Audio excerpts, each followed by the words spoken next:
seguindo nessa direção, neste caminho, nessa verdade, e ela produz a vida, a palavra de Deus. Hoje, Jeremias capítulo 30, e nós vamos, antes de tudo, pedir a direção de Deus. Meu Deus, obrigado por essa oportunidade, nós estamos lendo a Tua palavra e a respeito de tudo quanto o Senhor revelou e falou através do Teu servo Jeremias. Hoje é a nossa vez e queremos ouvir também a Tua voz. Amém. O Bispo Macedo faz um comentário sobre os 3 capítulos, Jeremias capítulo 30, 31, 32 e 33. E ele diz assim: a palavra veio a Jeremias. O Altíssimo determinou que Jeremias profetizasse palavras de juízo, mas ele também ordenaria que o profeta pronunciasse palavras de restauração e de redenção ao seu povo. Esses capítulos trazem consolo e ânimo aos exilados, pois mostram a eles a perspectiva de um futuro de glória por meio da chegada do Messias. Então, assim como Deus determinou que seria ruim, também haverá a parte boa, para aqueles que vão aguardar a vinda do Messias. E é isso que nós vamos meditar hoje em Jeremias capítulo 30. A palavra que do Senhor veio a Jeremias dizendo: assim falou o Senhor Deus de Israel, dizendo: escreve num livro todas as palavras que te tenho falado. Porque eis que vem dias, diz o Senhor, em que farei voltar do cativeiro o meu povo, Israel, e de Judá, diz o Senhor, e tornarei a trazê-los à terra que dei a seus pais e a possuirão. O comentário diz: eis que vem dias. O Senhor orientou Jeremias a escrever todas as palavras ditas por ele para que suas mensagens alcançassem os povos no futuro.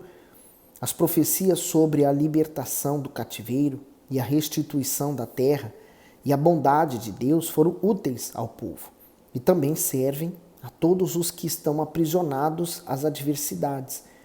Por isso, essas palavras de fé e de encorajamento se destinam a todos os aflitos. As Escrituras Sagradas são um memorial que reúne todas as promessas do Eterno à humanidade. Seguindo para o 4. E estas são as palavras que disse o Senhor acerca de Israel e de Judá. Porque assim diz o Senhor: ouvimos uma voz de tremor e de temor, mas não de paz. Perguntai, pois, e vede se um homem pode dar à luz. Por que, pois, vejo a cada homem com as mãos sobre os ombros, como a que está dando à luz? E por que se tornaram pálidos todos os rostos? Porque aquele dia é tão grande que não houve outro semelhante, e é tempo de angústia para Jacó. Ele, porém, será salvo dela. Porque será naquele dia, diz o Senhor dos Exércitos, que eu quebrarei o seu jugo de sobre o seu pescoço e quebrarei os teus grilhões, e nunca mais se servirão dele os estrangeiros, mas servirão ao Senhor seu Deus, como também a Davi seu rei, que lhes levantei. Não temas, pois, tu, ó meu servo, Jacó, diz o Senhor, nem te espantes, ó Israel, porque eis que te livrarei de terras de longe e a tua descendência da terra do seu cativeiro. E Jacó voltará e descansará e ficará em sossego, não haverá quem o atemorize. Porque eu sou contigo, diz o Senhor, para te salvar, porquanto darei fim a todas as nações entre as quais te espalhei. A ti, porém, não darei fim, mas castigar-te-ei com medida, e de todo não te terei por inocente. Por quê? Israel pecou contra Deus, se afastou de Deus, mas Deus ama Israel. Então, até hoje, nós vemos a nação em guerra, Há quantos que querem a destruição de Israel, mas não foram capazes, porque Deus ama aquela nação, assim como Deus ama aqueles que se tornam para Ele. Seguindo para o 12. Porque assim diz o Senhor: a tua ferida é incurável, a tua chaga é dolorosa. Não há quem defenda a tua causa para te aplicar curativo, não tens remédio que possam curar. Todos os teus amantes se esqueceram de ti e não perguntam por ti, porque te feri com ferida de inimigo e com castigo de quem é cruel pela grandeza da tua maldade e a multidão de teus pecados. Por que gritas por causa da tua ferida? Tua dor é incurável. Pela grandeza de tua maldade e multidão de teus pecados eu fiz essas coisas. O comentário diz, pela grandeza de tua maldade. O Altíssimo jamais fecha os olhos para os nossos pecados, pois ele não inocenta o culpado e também não condena o justo. Sua natureza perfeita não lhe permite fazer acepção de pessoas. Por isso, as consequências da rebeldia serão certas na vida de quem pecar contra ele. Apesar de ser o povo escolhido, Israel transgrediu e se negou a lhe obedecer, por isso sofreu. Nas mensagens, Deus afirma que a nação está doente espiritualmente por causa do pecado. Ela feriu a si mesma e provocou uma dor incurável ao abandonar a fé. A cura viria por meio do arrependimento genuíno e do retorno à obediência. Seguindo o texto no 16, por isso, todos os que te devoram serão devorados, e todos os teus adversários irão todos eles para o cativeiro, e os que te roubam serão roubados, e todos os que te despojam entregarei ao saque, porque te restaurarei a saúde, e te curarei as tuas chagas, diz o Senhor. Porquanto te chamaram a repudiada, dizendo, é Sião, já ninguém pergunta por ela. Assim diz o Senhor, eis que farei voltar do cativeiro as tendas de Jacó, e apiedar-me-ei das suas moradas, e as cidades será reedificada sobre o seu montão, e o palácio permanecerá como habitualmente.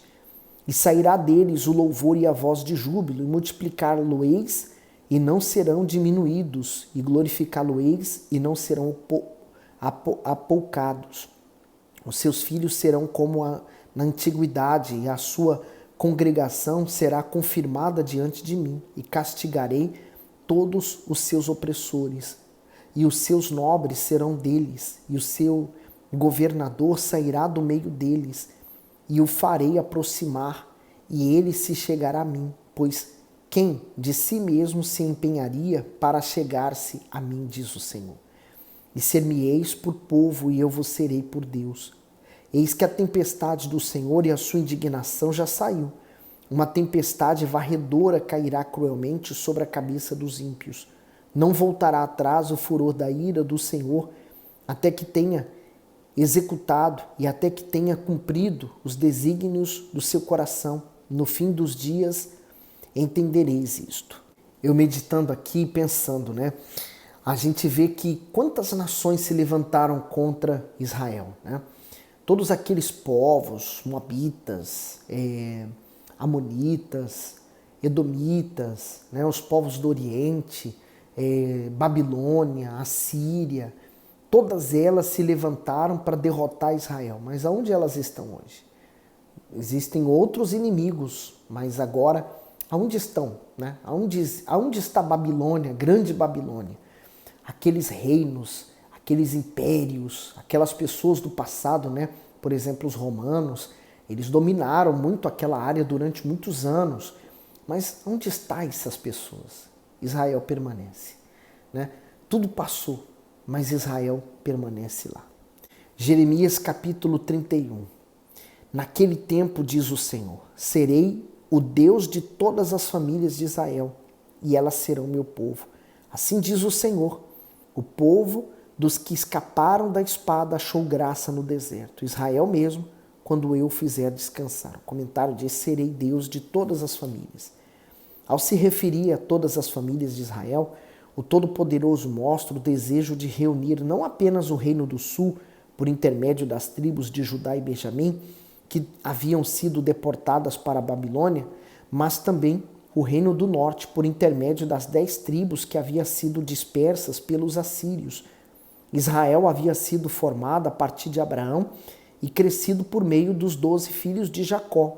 Ou seja, Deus começou a nação por meio de uma família e almejava que o seu povo vivesse dentro dessa formação estabelecida por ele.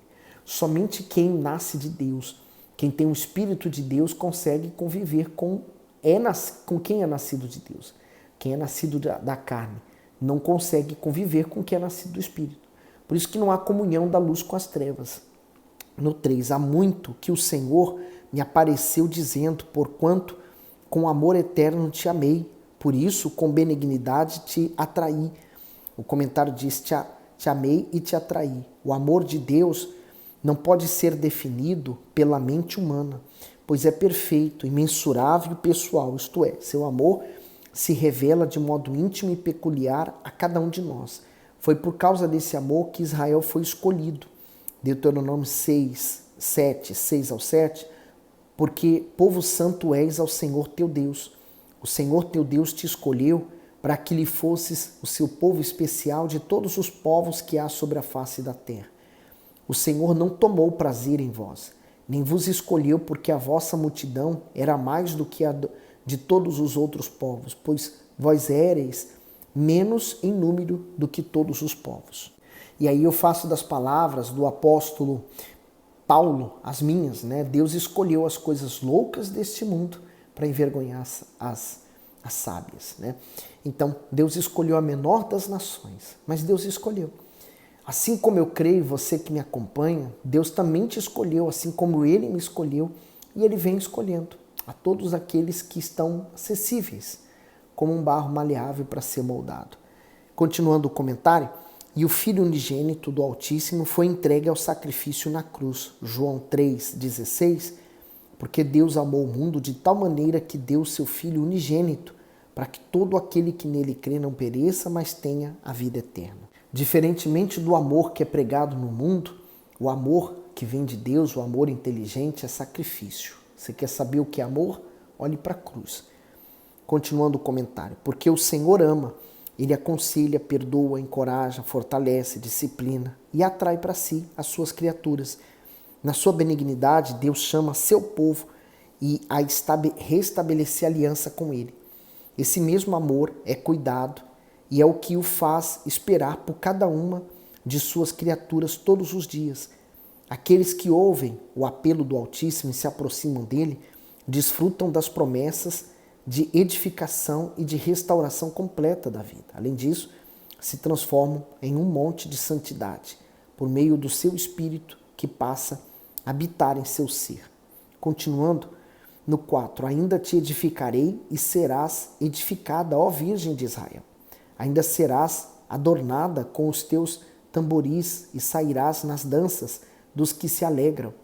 Ainda plantarás vinhas nos montes de Samaria, os plantadores as plantarão e comerão como coisas comuns, porque haverá um dia em que gritarão os vigias sobre o monte de Efraim: levantai-vos e subamos a Sião, ao Senhor nosso Deus. O comentário diz: subamos a Sião. O monte de Efraim é uma referência ao reino do norte, que após a restauração futura de Israel voltaria a adorar o Deus vivo em Jerusalém. Na ruptura das 12 tribos após a morte de Salomão, Jeroboão construiu santuários apóstatas para impedir o povo de ir a Jerusalém, no reino de Judá. Mas a nação redimida se reuniria novamente, como no princípio, de forma legítima e fiel, em um verdadeiro culto a Deus. Quantas falsas notícias já surgiram para tentar impedir o verdadeiro evangelho de ser propagado, né?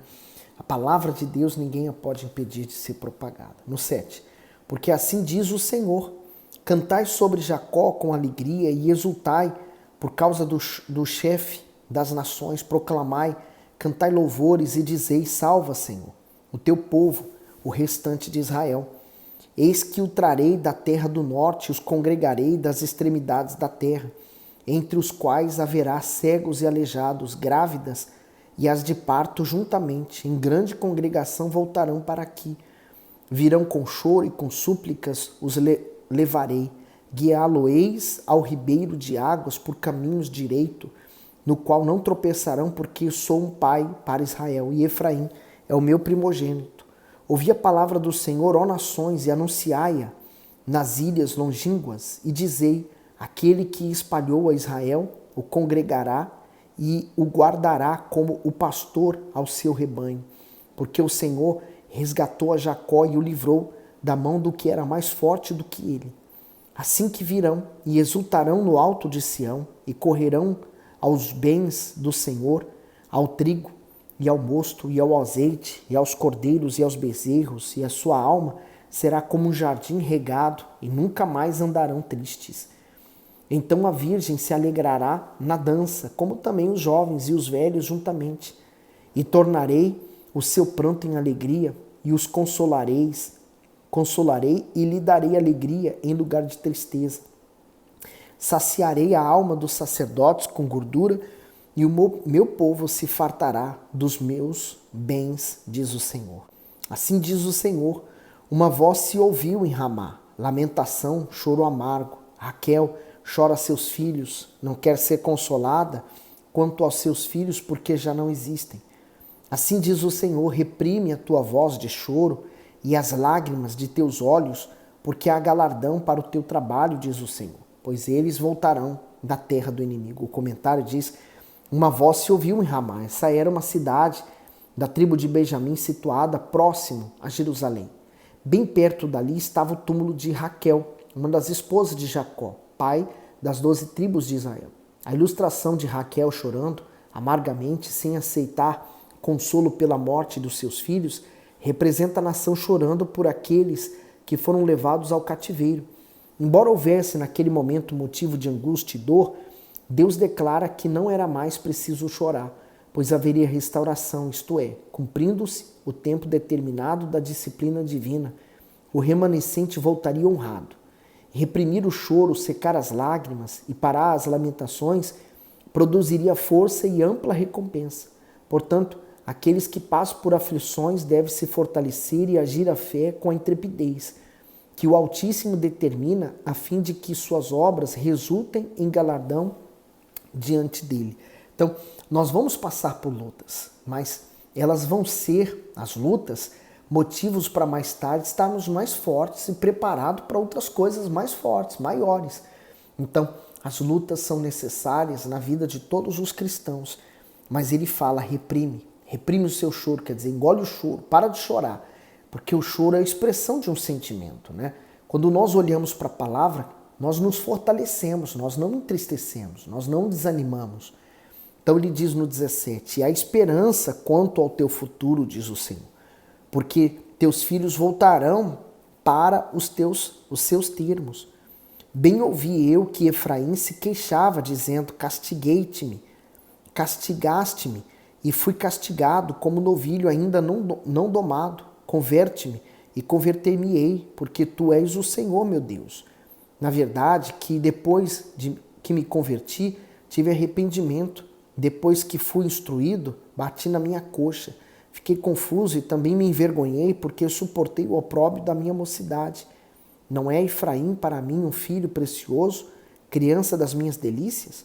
Porque depois que falo contra ele, ainda me lembro dele solicitamente. Por isso, se comovem por ele as minhas entranhas, deveras me compadecerei dele, diz o Senhor.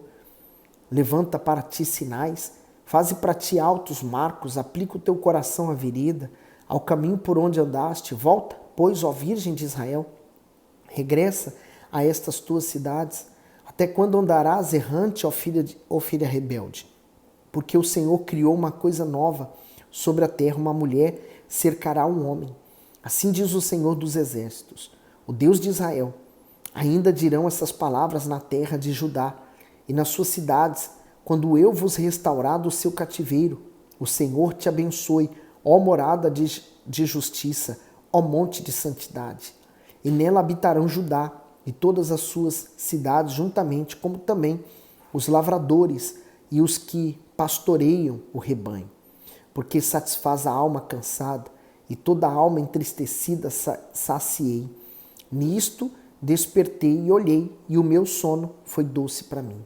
Eis que dias vêm, diz o Senhor, em que semearei a casa de Israel e a casa de Judá com a semente de homens e com a semente de animais. E será que como velei sobre eles para arrancar e para derrubar e para transtornar e para destruir e para afligir, assim velarei sobre eles para edificar e para plantar, diz o Senhor. Naqueles dias nunca mais dirão, os pais comerão uvas verdes e os dentes dos filhos se embotaram, mas cada um comerá pela sua e iniquidade. De todo homem que comer as uvas verdes, os dentes se embotarão. Eis que dias vêm, diz o Senhor, em que farei uma aliança nova com a casa de Israel e com a casa de Judá. O comentário: aliança nova. As Escrituras mostram concertos que o Todo-Poderoso fez com a humanidade através dos tempos. Entre eles figura o pacto feito com Adão, Noé, Abraão, Moisés e o povo de Israel no deserto. Em todas as manifestações divinas, no período da antiga aliança, houve um compromisso firmado, outorgando direito e deveres de ambas as partes. No entanto, a profecia de Jeremias diz respeito a uma nova aliança, maior em seu significado, abrangência e vigência, que seria feita com toda a casa de Israel e com a humanidade. Ela foi firmada com a vinda do Messias, o Senhor Jesus, o mediador da nova aliança, Hebreus 8, 6. Mas agora alcançou ele ministério tanto mais excelente quanto é mediador de uma melhor aliança que está confirmada em melhores promessas. Continuando o comentário do bispo, os dois pactos trazem diferenças entre si. Enquanto a antiga aliança exigia pureza física e proporcionava purificação por meio de leis cerimoniais, a nova exigia pureza completa da alma, de modo que a luz e a justiça do justo excederam a do injusto. Aí Mateus 5,16, assim resplandeça a vossa luz diante dos homens, para que vejam as vossas boas obras e glorifiquem a vosso Pai que está nos céus. Lá no versículo 20, porque vos digo que se a vossa justiça não exceder a dos escribas e fariseus, de modo nenhum entrareis no reino dos céus. Continuando no comentário, a lei estabelecia a tribo de Levi como a classe sacerdotal com direito exclusivo de oficiar o serviço sagrado. Porém, na nova aliança, todos os justos são considerados por Deus seus servos, isto é, sacerdotes reais. Na antiga aliança, o perdão dos pecados vinha através da morte de um animal, mas na nova e eterna aliança, um só homem morreu pelos pecados de todos. Outra importante diferença se dá quanto à lei. Na antiga aliança, a lei, ou seja, o decálogo, foi escrita na pedra, mas na nova seria escrita no coração. Isso significa que, por meio do novo nascimento e do batismo com o Espírito Santo, o homem teria seu entendimento e suas capacidades espirituais despertadas de forma mais elevada para obedecer ao Senhor. E para terminarmos, eu leio aqui Hebreus 8, 10. Porque esta é a aliança que depois daqueles dias farei com a casa de Israel, diz o Senhor. Porei as minhas leis no seu entendimento e em seu coração as escreverei. E eu lhes serei por Deus e eles me serão por povo. Essa é a nova aliança, estabelecida então agora no sangue do Senhor Jesus, e cujas leis são escritas então dentro de nós. No 32. Não conforme a aliança que fiz com seus pais, no dia em que os tomei pela mão para os tirar da terra do Egito, porque eles invalidaram a minha aliança, apesar de eu os haver desposado, diz o Senhor. Mas esta é a aliança que farei com a casa de Israel depois daqueles dias, diz o Senhor. Porei a minha lei no seu interior e as escreverei no seu coração. E eu serei o seu Deus e eles serão meu povo. Maravilha, né? Quer dizer, Deus hoje confirmando para mim, para você, que nós estamos no caminho certo. 34. E não ensinará mais cada um o seu próximo, nem cada um seu irmão, dizendo, conhecei ao Senhor, porque todos me conhecerão, desde o menor até o maior deles, diz o Senhor, porque lhes perdoarei a sua maldade e nunca mais me lembrarei dos seus pecados. Comentário: nunca mais me lembrarei. Pessoas que vivem acusadas pela própria consciência e carregam consigo o peso das culpas, não conseguem desfrutar do perdão do Altíssimo que está à disposição daqueles que se arrependem. Se este é o seu caso, não fique prostrado e muito menos aceite as acusações diabólicas que o enfraquecem na fé. Se você se arrependeu, creia no perdão divino e desfrute dos benefícios que ele traz. Consciência pura, paz e oportunidade de recomeço. Uma vez perdoado por Deus, você tem a garantia de que ele não agirá de acordo com os seus erros passados. É isso que ele quer dizer quando afirma que não se lembrará mais dos seus pecados. É muito bom, né? Servir a esse Deus que não nos acusa. O ser humano, ele é assim, né? Ele passa um tempo, depois ele termina acusando, apontando o dedo para os outros, mas Deus não. Se verdadeiramente nos arrependemos, ele também apaga o nosso passado. 35. Assim diz o Senhor que dá o sol para a luz do dia e as ordenanças da lua e das estrelas para a luz da noite, que agita o mar, bramando as suas ondas, o Senhor dos exércitos é o seu nome.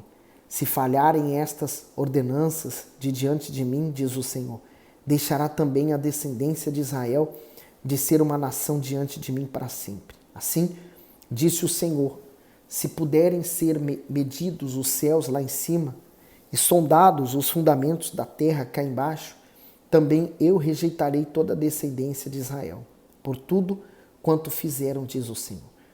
Eis que vem dias, diz o Senhor, em que esta cidade será reedificada para o Senhor, desde a torre de Hananel até a porta da esquina.